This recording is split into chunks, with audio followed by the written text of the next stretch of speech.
Jordan Peterson has always been a terrific friend of Israel, and here he is being grilled at the Oxford Union about Israel, standing his ground and speaking truth. Have a watch. The Israel-Gaza war. On October 7, 2023, you tweeted, "Give them hell, Netanyahu." Since October 7, 50,000 Palestinians have died, 13,000 children, almost 97,000 injured. United Nations, human rights organizations such as Amnesty International have all declared this as one of the genocide of the 21st century. Are you satisfied with your tweet? And did you get what you're asking for?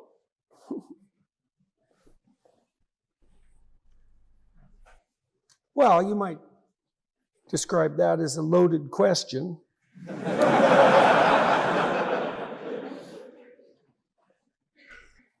I would say that I'm not satisfied about anything that's happened on October 7th or in the aftermath. You'd have to be a fool to be satisfied with it. So, of course I'm not satisfied. What was the appropriate response to October 7th? Bring out the feather bed? The kid gloves? Not precisely. What happened on October 7th was a catastrophe. And it was obviously not something that could be ignored. And you might say, well, what's the right way forward? Well, there's a Canadian poet, Leonard Cohen, he said, "There's no decent place to stand in a massacre." You can find yourself in a situation where there have been so many mistakes made by you and by everyone around you that all of your alternatives are horrible. And that's what happens when war breaks out. And so, no, you'd be a fool to be satisfied with that. But there are situations where all the options are terrible. And you might say, well, how do those situations come about? And you'll certainly experience this in your own life.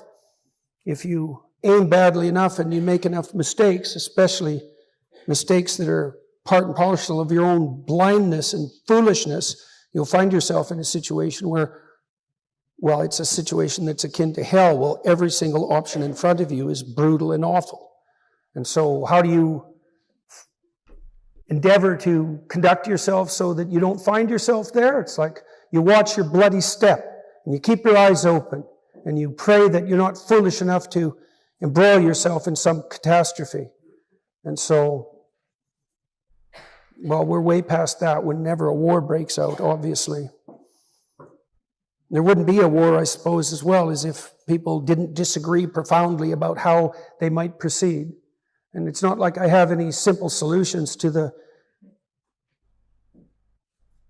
constant catastrophe of the Middle East, and neither does anyone else. But I guess I suppose that's also why I'm interested in psychology more than politics, because I actually think that the solution to such things is worked out at the level of the individual and not at the level of the state, even though the state has to involve itself, I suppose, when individual responsibility is abdicated. So no, of course I'm not satisfied. Who would be satisfied?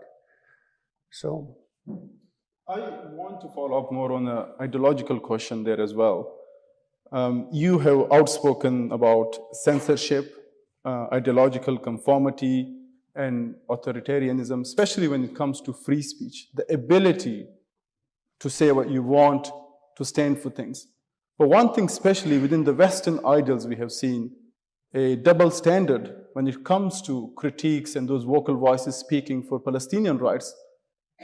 In the last 2 years, students protesting, protests have been curbed, mass surveillances, whether in the UK or the United States.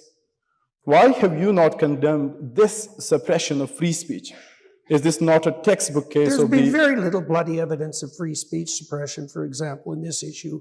In my country, in Canada, there's been a plethora of demonstrations on the pro-Hamas, pro-Palestine side.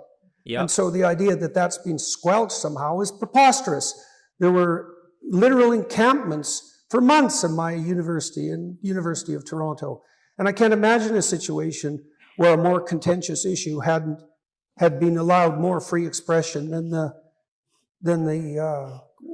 the protests that emerged in the aftermath of October 7th. So I see no evidence whatsoever for a double standard. Quite the contrary, I would say. In the West, there's been more freedom of speech for the purveyors of the pro-Palestinian message than there are in many Arab countries, for example. And so I don't see for a second that there's a double standard. Now, does that mean that there's even-handed and perfect justice at every moment with regards to all of the elements of discourse around October 7th? Well, obviously not, because nothing is perfect. But to construe that as prejudice on the part of the West, particularly in relationship to the legacy media of the universities, if anything, they've erred on the opposite side. And we've seen a dreadful rise in, say, anti-Semitic sentiment and so forth in the aftermath of October 7th. So I think the notion that there's a double standard that's differentially punished those who rose to support the Palestinian cause, I think that's a preposterous claim. I don't see any evidence for that at all. Well, let me give you some evidence. I mean, supporters of Palestinians, especially students in the US and this country, were blacklisted. In Harvard, Columbia, students were not allowed to graduate. They were not given their degrees just for the sake of protesting outside universities. Surely these are examples of double standards. It wasn't a consequence of protesting. It was a consequence of conducting themselves in an absolutely atrocious manner. There's rules of conduct for protest, and the students did everything they could to provoke the authorities, most of whom are in an ideological position to support the protest movements that we described a priori. They behaved so atrociously that even the idiot authorities who were charged with regulating the behavior of students on campus were finally forced to do something about it. It had nothing to do with differential treatment of the protesters. I mean, how long were there encampments at the University of Toronto? Like 3 months? Like, that's not tolerance, and that's not even free speech. That's weakness in the face of... It's weakness in the face of preposterously narcissistic and coercive behavior. And so I don't buy any of the presumptions that underlie that question. He is so good. You know, he knows how to play and speak to an audience like this. And you know, I'm sure he didn't say absolutely everything he thought about this issue, particularly with regard to Israel, but he made such clear and important points. You know, first of all, on the free speech issue, actually, I'd say the double standards work the other way. Actually, I'm seeing much more suppression of free speech when it comes to people that advocate for non-far progressive or Islamist or whatever it is ideas in the West. And there's been so much free reign for people to speak anti-Israel and anti-Semitic ideas, all under the banner of free speech, and there hasn't been the same crackdown at all. And quite frankly, if you're going to say we allow free speech except incitement, well, things like calling from the river to the sea is genocidal. That is incitement. And you talk about even-handedness. I think there's a total uneven-handedness, not in favour of the Jews. And so I have to be honest, I think getting so worked up about the fact that, you know, there's some concern about people supporting Hamas and what they did on October 7th on college campuses. If you're on the side that says they, you know, supports them, you know, I think you just have to look at yourself in the mirror there. And then one of the other things I have to pick up on is what he said near the start, where he said, you know, 50,000 dead in Gaza. I don't understand. Genuinely, it's a question of mine. I'd love to know your thoughts in the comments.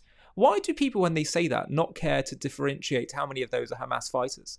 And by the way, even when they mention children, do they not care to know how many of those children, by the way, were Hamas fighters? Because if they are under the age of 18, some of them are still fighting for Hamas, but they're considered children and classed as children. Of course, there may be some children killed in the Gaza war that are not Hamas fighters, but I'm saying these distinctions are not made, and so it just becomes a big blur. Whereas actually, if you understand that it looks like it's about a 1-to-1 ratio of Hamas fighter killed for every non-combatant killed, then you'll see that this is one of the most precise ratios, if not the most precise, in the history of modern urban warfare. When the Western-backed Iraqi army went into Mosul to destroy ISIS, 40,000 people were killed. You know what happened then? 36,000 were civilians. So Israel has achieved the most extraordinary surgical precision, by the way, at the cost of their own soldiers' lives, which I question the morality of. You start a genocide, a war against us, which the majority of your population supports, and then we should have to sacrifice our soldiers' lives on the altar of being as surgically precise as possible. And let's not forget as well that Hamas is intentionally embedded among civilians, so it's an extraordinary achievement of Israel in the face of such a painful and tragic massacre that they experienced. So, we're just so lazy with our analysis. Maybe it's not lazy. Maybe it's intentional. That is my question for you, dear viewer. What's really going on when people say this? Is it lazy? Is it ignorant? Or is it sinister? Maybe it depends who it is. Maybe it's a mix of both. Let me know your thoughts. The Islamic Republic of Iran. For over 4 decades, its leaders have stood defiantly, their voices thundering through Tehran's streets, chanting death to Israel and waging a relentless war on the West. But what fuels this fierce, unyielding hatred? Is it politics? A grab for regional power? Or something even more profound? A theology that casts Israel and the West as cosmic enemies in a divine battle for the end of days.